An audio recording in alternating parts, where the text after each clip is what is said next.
What's up, everybody? What's up, MGTOW?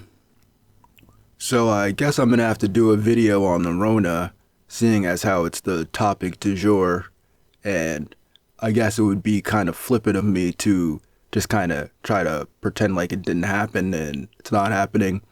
So I'll just do a quick video, kind of giving a report of what's going on here in my area, which may or may not help you since you don't know where I am, and also just talk about some of the anomalies that I see going on surrounding the whole Rona thing in the first place.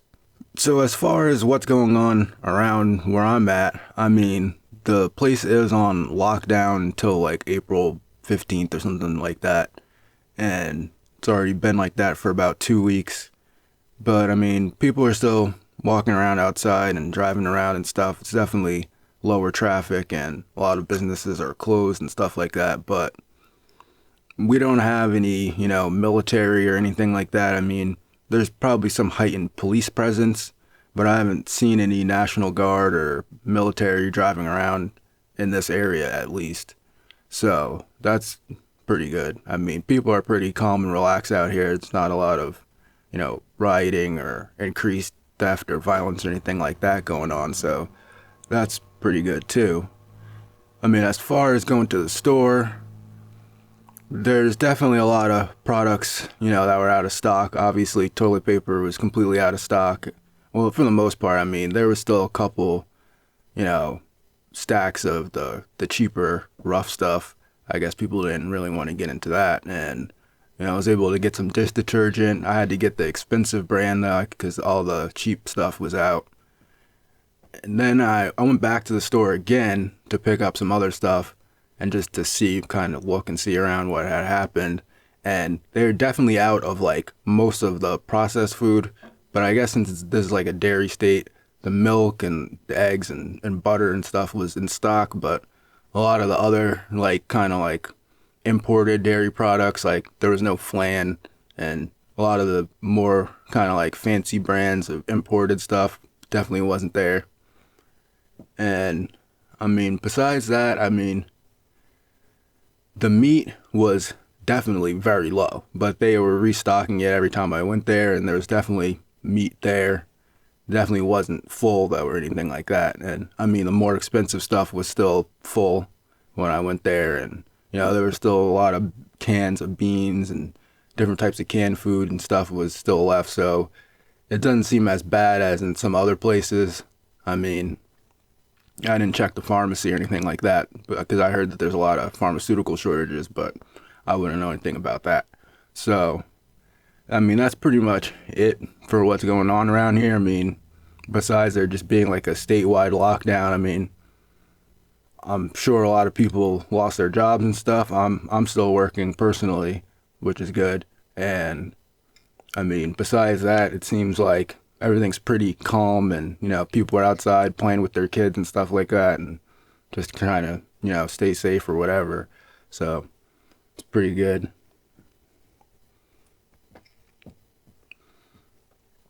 So as far as like different anomalies and different things just surrounding the whole Rona problem or whatever you want to call it, I mean, personally, just looking at the media and stuff, it's just hard for me to believe anything they say, which is probably pretty obvious to all of you now that listen to my channel. I mean, we can remember that it was just a few months ago that they were reporting on like military attacks in Syria, but it turns out that it was actually footage from a Kentucky gun show. And it's like they're saying in the newspaper, oh, they mistakenly showed images from a Kentucky gun show, but it's like when you look at the full footage of the Kentucky gun show, they obviously went in and like edited out the parts where people are holding up their cell phones and you can see that it was a gun show and not military strikes in Syria. And so somebody had to have edited that. They're claiming that they didn't do it, but they just magically got this footage. And, we could go through a laundry list of things that the media has said or tried to show us that were completely fake or misleading or altered images or fake facts or just completely fabricated. So it's kind of hard to believe what they're saying about it. But then, there's a lot of scientists saying that if the thing is what it is, then it's what they're saying. But, the reaction, I'm sure like a lot of other people just like, well, there's a lot of stuff out there that could kill you. And if you start worrying about all of that, yeah, you are just going to end up hiding in the house like under blankets all the time. So, I guess if you got to be worried about something, I don't know why that would be the one thing that you would pick to be worried about, but that's just me. There's a lot of stuff out there that could get you. So, obviously I'm not touching anybody or doing anything crazy like that, but still, I'm just examining it, and I'm definitely looking at the like financial aspects too, because, it's just very interesting, especially with the stuff with Bill Gates and all these other CEOs stepping down at a very opportune time. And now all of a sudden Bill Gates is magically the head of like the World Health Organization somehow. And he was running simulations of Rona attacks in New York City, and New York City just happens to be the epicenter of it now. Yes, it's all very convenient. It's all very convenient to the plot, as they say. But at the same time, there's a lot of stuff going on in the markets and the stock markets. Obviously, a lot of these businesses that are in distress right now because they're stopping business, they're going to be needing money, and they might even be willing to sell their businesses now because they've taken a huge hit.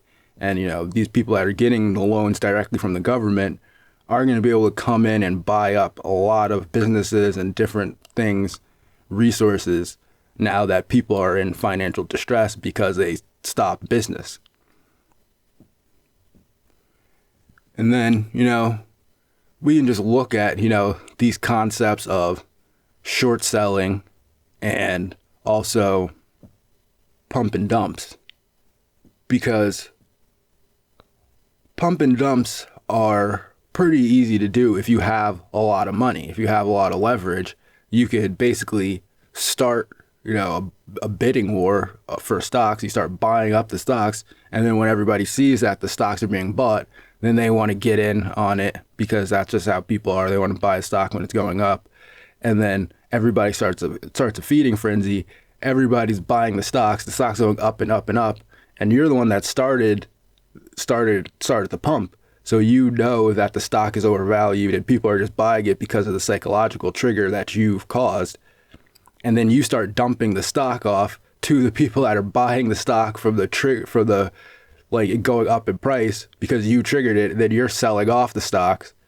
And then by the time it gets to that peak point and then no one else can sell it off because now they're stuck with the stock. It's overvalued. Now the stock's crashing because it was a pump and dump. And that's what happens. Because when it goes up too fast, then it crashes, and then everybody else loses their money. But if you're the person that started the pump, then you know how it's going to go, and then you know when to sell, and it's time to sell off. And then with the short sales is how you make money when the market does crash. Because it's just interesting that there's these three kind of severe point drops in the market, and if you know when a stock's going to crash, you can make a lot of money doing short sales. Because basically what short sales are is you're borrowing a stock from somebody else that owns the stock. Like say some guy's got stock in an airline, and let's just say the stock is worth $100 per stock, and he's holding on to a stock. He's not letting go of that stock. He's completely invested in that company. So you borrow his stock for $100, and let's say that the airline stocks are going to crash tomorrow because of some weird thing that's going on and everyone's getting sick, but you just happen to know it's going to happen.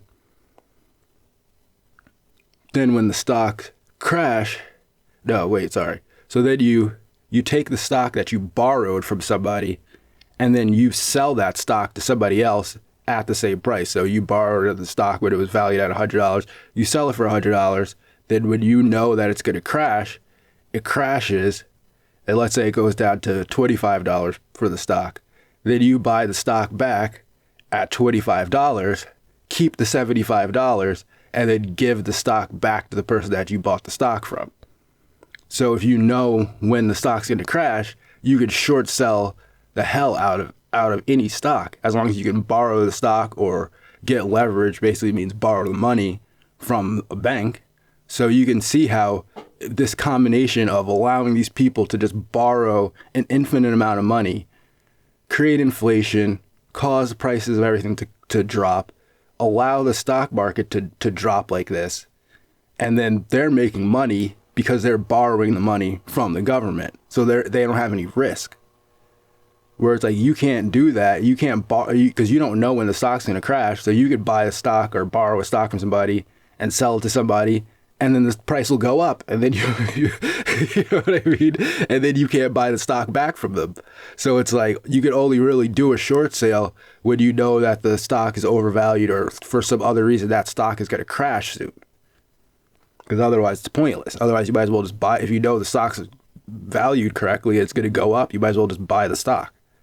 So that's why short selling is kind of considered predatory, because you know that the stock is overvalued, or you know for some reason it's going to crash, and that's the only reason why you're selling it, is because you know that's going to crash so that you can buy it back at a cheaper price.